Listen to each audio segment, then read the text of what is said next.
Bonjour la famille, bienvenue sur la chaîne, j'espère que vous allez bien. Moi ça va, voilà. J'aimerais tout d'abord commencer par m'excuser parce que je sais que je suis normalement attendue ici toutes les semaines, mais j'ai eu des petits soucis liés à mon travail et au déconfinement. Déconfinement! Oui, je sais, le corona n'est pas terminé. Alors continuons de respecter les mesures barrières, portons les cache-nez et puis respectons les distances de sécurité. Et je pense qu'avec la grâce du bon Dieu, tout ira pour le mieux. Alors mes amours, si je suis devant vous aujourd'hui, c'est pour parler d'un sujet voilà, qui est assez récurrent dans la société et également dans les réseaux sociaux. Il s'agit ici de quoi mes parents, ma famille n'acceptent pas mon partenaire, que faire? Si vous ne l'avez pas déjà vécu, vous l'avez certainement déjà entendu. C'est d'ailleurs la raison pour laquelle j'ai décidé d'en faire un sujet de vidéo. Je ne suis pas ici pour donner la recette miracle, voilà, pour vous faire accepter par votre belle famille. Je n'en ai pas la capacité. Donc j'aimerais simplement, voilà, qu'ensemble, on puisse échanger et partager, n'est-ce pas, l'ensemble de nos connaissances qui vont aider, n'est-ce pas, nos petites sœurs, voilà, qui vont se retrouver dans ces cas-là et puis qui seront éclairées par cette vidéo. Donc du coup, si vous êtes prêts, nous allons commencer tout de suite. Alors, imaginons, vous rencontrez votre partenaire, voilà. Vous êtes sur un petit nuage, vous êtes complémentaires, vous projetez ensemble et au moment de la présentation, les parents disent non. Zéro relation, zéro mariage, on ne veut rien entendre, arrêtez tout, on ne veut pas de ce partenaire-là. Donc, du coup, imaginez. En tout cas, la pilule n'est pas facile à passer. Ça fait mal, ça. Je ne sais pas si ça vous est déjà arrivé, mais j'imagine le malaise, j'imagine le mal-être, j'imagine la douleur. Alors, c'est de ça dont il est question aujourd'hui. Alors, mes amours, vous allez souvent constater, certaines familles sont généralement très conservatrices. Elles aiment préserver leurs valeurs. Elles n'aiment d'ailleurs pas la partager. Et généralement, ces familles-là, elles ont peur de quelque chose. Elles ont peur de quoi? De la différence.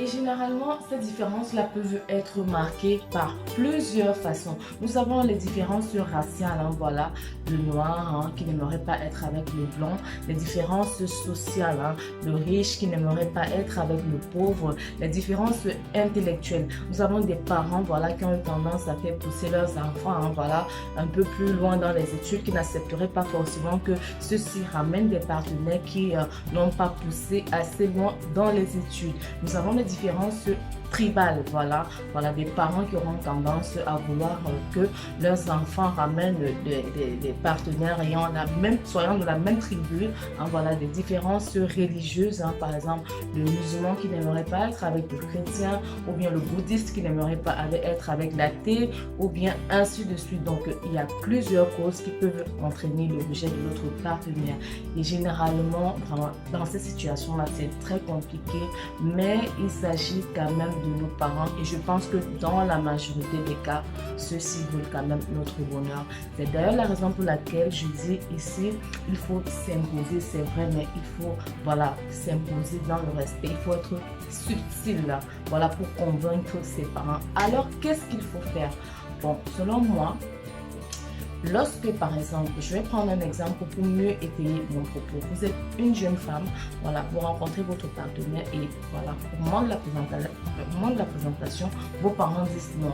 Donc, ce qu'il faut faire déjà, il faut rassurer votre partenaire. C'est la première des choses à faire. Essayez de lui faire comprendre que, bon, c'est vrai, il ne s'agit pas de moi, mais voilà, il s'agit de mes parents qui, pour X ou Y raison, n'acceptent pas qu'on continue la relation ensemble.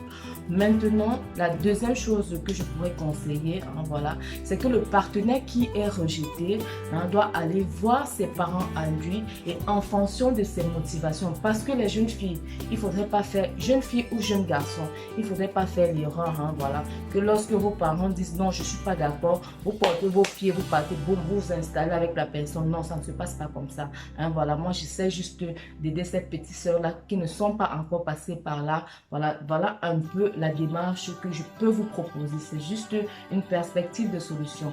Donc, je disais ceci, voilà, votre partenaire doit aller rencontrer ses parents en lui, en fonction de ses motivations, en fonction des raisons qui lui poussent à être avec vous. Il devra convaincre ses parents, à venir rencontrer les vôtres. Et je pense que quand même, vos parents n'auront pas le courage, quand même, je vais dire, de rejeter ses parents en lui. Et je pense que la conversation va se faire sur de bonnes bases. Donc pour moi, je pense que la deuxième solution, c'est que votre partenaire puisse rencontrer ses parents, qui vont essayer d'approcher les vôtres.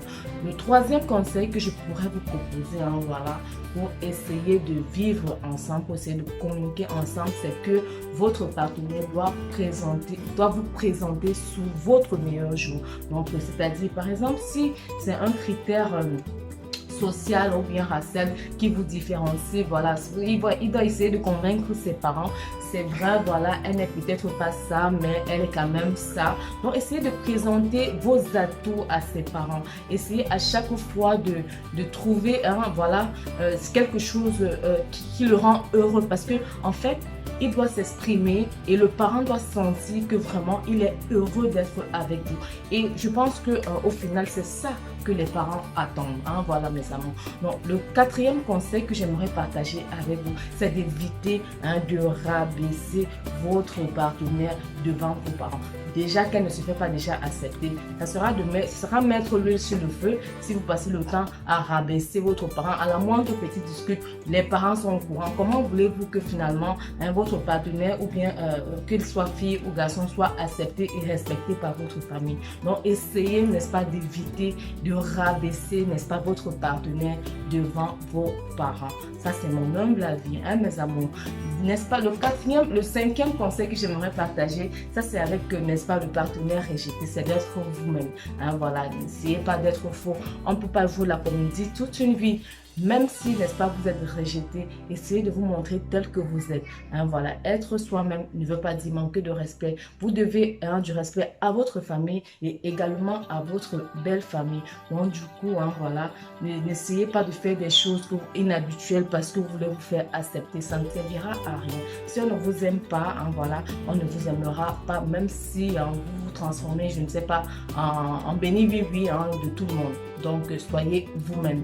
Donc, du coup, mes amours, je sais que c'est des perspectives de solution. Ceux-ci pourront vous aider et s'ils marchent, c'est tant mieux. Et s'ils ne marchent pas, c'est pas grave.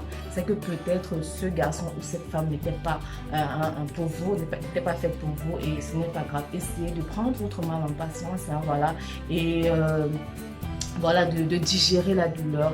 Ça va passer et puis plus tard, peut-être rencontrer celui qui vous sera approprié. Alors, mes amours, j'en ai terminé. J'espère que cette vidéo vous a plu. Je me suis un peu étendue sur le sujet, mais ce n'est pas grave. Alors, si vous avez des idées, n'hésitez pas de me les mettre en commentaire. Ce sera toujours un plaisir pour moi de vous dire. Sur ce, je vous dis au revoir et à la prochaine vidéo. Mouah.